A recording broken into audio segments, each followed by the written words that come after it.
राजधानी अभावन घटना लुटेरा आक्रमण में चलीगला महिला जीवन मंदिर दर्शन पर जा समय दुई जन दुर्बृत्त बाइक रे आसी सुना झांपा उद्यम करते स्वामी सहित बाइक पछरे बसी महिला तले पड़ी गुरुतर आहत हेले आउ 3 दिन हस्पिटाल रे जीवन और मृत्यु सहित संघर्ष पर शेष में आरपारी को चलीगले एयरफिल्ड थाना पुलिस एक हत्या मामला रुजु कर तदंत आरंभ करिछि।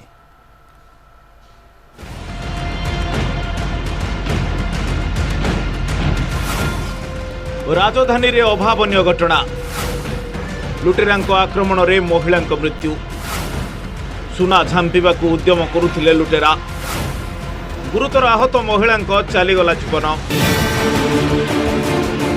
नवेम्बर 11 तारिख सकाळु सकाळु बाइक रे सोमनाथ मंदिर दर्शन पर जाउथिले प्रताप पात्र तांकर पत्नी यू विष्णु पात्र भुवनेश्वर एयरफिल्ड थाना हरिराजपुर अंचल में हठात कला पल्सर बाइक रे दुई जन दुर्बृत्त आसी सुना चेन झांपा उद्यम करते चेन मोटा होइतिबा कारणरू एहाकु नहीं पारि नथिले यापर पुनर्बार दुई लुटेरा तांको पीछा करने सह आक्रमण करथिले।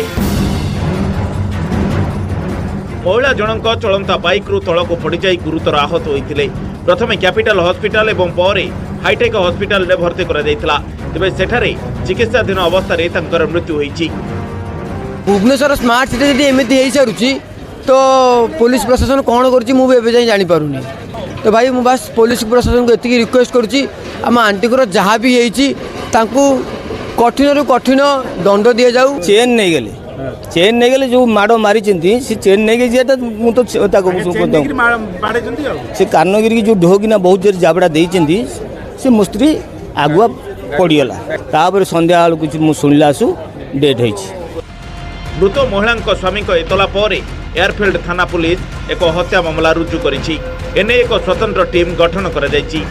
सेदिनर सीसीटीवी फुटेज आधार रे तनाघना करुछि पुलिस तुरंत अपराधी को गिरफ्त कराजिबो बोली पुलिस कहिछि।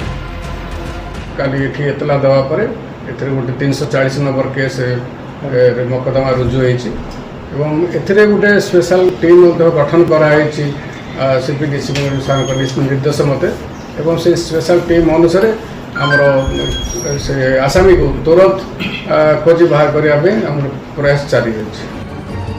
सुनाचेन लुट्र शिकार होई आरपारी को चलीगले जड़े महिला बारंबार राजधानी एभली घटना बढ़ुवा बेले ठोस पदक्षेप नेबा को विभिन्न महल रे दाबी होईछि। भुवनेश्वर दीपक सामल न्यूज 18 ओडिया।